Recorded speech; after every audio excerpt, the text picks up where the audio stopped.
What's up, guys? So, this is an article that I have included in today's AMI assignment, and I'm simply going to read it to you guys, and then I'm just going to ask um, for you guys to do a little something with a little AMI assignment in response to that. Just tell me what you learned. So, let's start reading.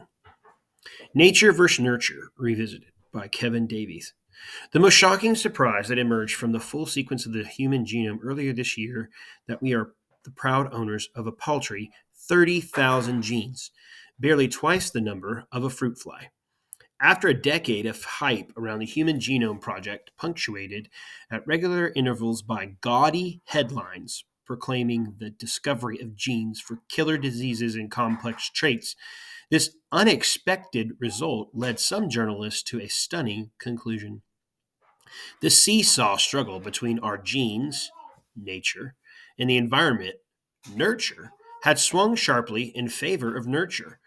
We simply do not have enough genes for this idea of biological determinism to be right, asserted Craig Venter, president of Celera Genomics, one of the two teams that cracked the human genome last February.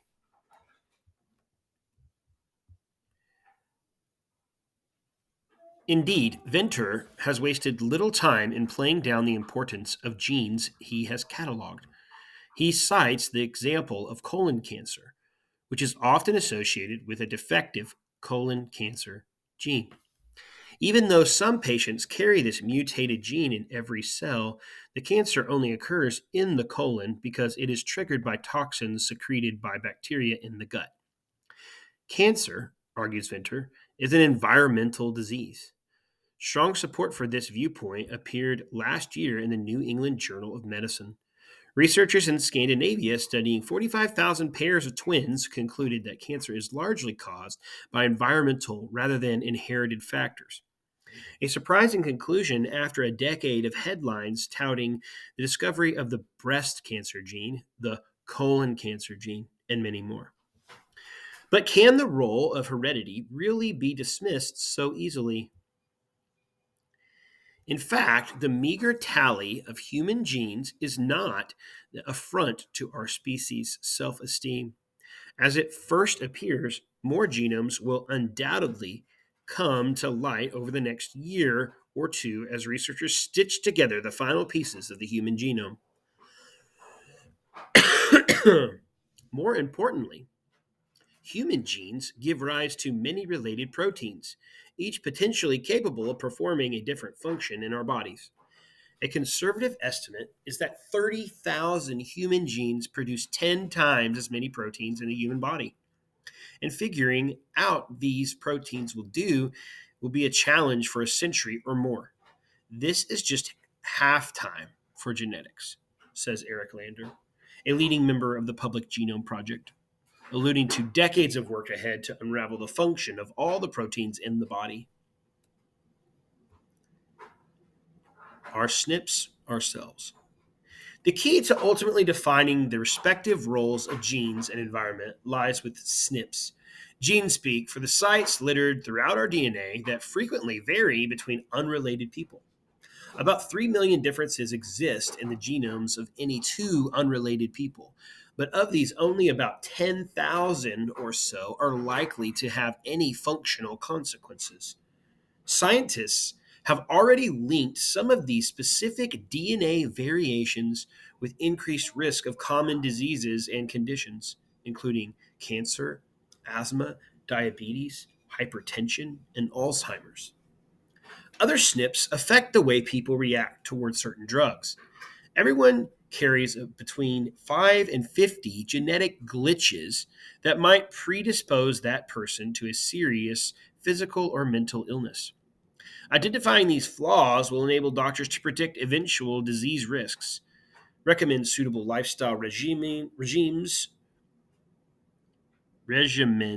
there we go, look at that word, and prescribe the safest and most effective drugs.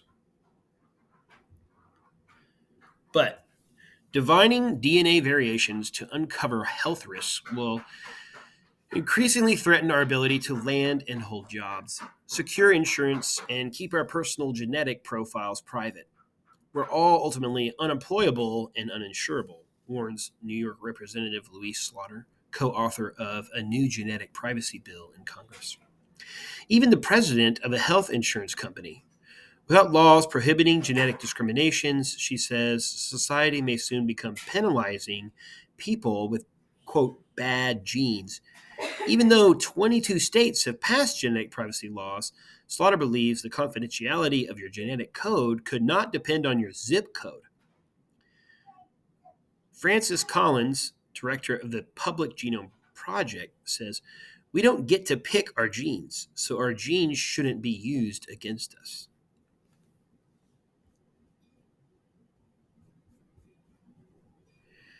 Becoming us. While the next few years will undoubtedly see major progress in rooting out genetic factors that influence our likelihood of contracting common diseases, what about the role that genes play in shaping human behavior and personality? Despite the media hype following recent claims for the discovery of genes controlling addiction, shyness, thrill seeking, and most controversially, sexual orientation, in reality, these genes have provided little more than tantalizing clues to these traits. No one has identified, or even claimed to have identified, a quote unquote gay gene. And the first few genes associated with other personality traits appear to have only a minor effect.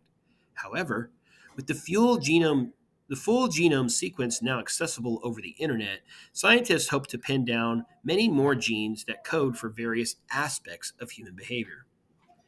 Yet, it is realistic to believe that single genes can have major impact on behavior. Much attention is currently focused on the genes that code for proteins involved in the transmission of electrical signals in the brain. If drugs such as the antidepressant Prozac work by altering the activity of neurotransmitters, which are brain chemicals that convey messages between nerve cells, it is plausible that inherited variations in the proteins that produce those chemicals could exert a dramatic effect on an individual's mood and temperament. But even the most die-hard geneticists acknowledge that the environment plays a major role in shaping our behavior, temperament, and intelligence.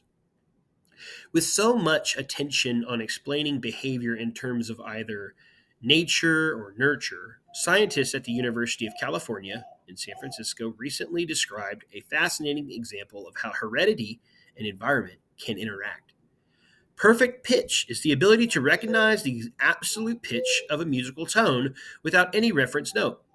People with perfect pitch often have relatives with the same gene or same gift. And recent studies show that perfect pitch is a highly inherited trait, quite possibly the result of a single gene. But the studies also demonstrate a requirement for early musical training before the age of 6 in order to manifest perfect pitch.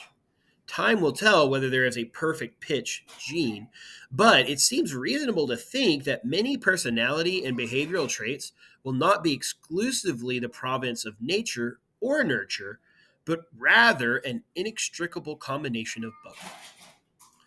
Regardless of how many genes are ultimately linked to disease, risk, and human behavior, one thing is certain. The technology to detect and possibly select genes for future generations is rapidly improving. In the near future, DNA chips will exist that can detect thousands of the most significant variations in our DNA. A decade or two from now, parents of newborn babies may leave the hospital with a full genome analysis of their offspring that reveals hundreds of disease related risk factors and susceptibilities. And doctors will be able to screen for more and more traits using in vitro fertilization techniques such as pre implementation genetic diagnosis. Doctors demonstrated the power of PGD last year when the Jack and Lisa Nash family of Inglewood, Colorado, selected an embryo that not only lacked the gene for a fatal genetic disease, Fanconi anemia, but also provided a bone marrow match for their dying daughter. Thus, while Venter is undoubtedly right when he proclaims that humans are not hardwired, increasingly we will be able to fiddle with our genetic wiring such that, in the complex balance achieved by nature and nurture, nature gets a little boost. Okay, so that was a pretty intense article with lots and lots and lots of big words, but I wanted to kind of expose you guys to it. So hopefully you listened to me reading through that. What I'd like you guys to do is just comment on one thing you learned about genetics and the environment. So you can talk about how the perfect pitch gene exists, but it has to be recognized by the age of 6. And so nature plays a role in the gene, while nurture plays a role in the timing.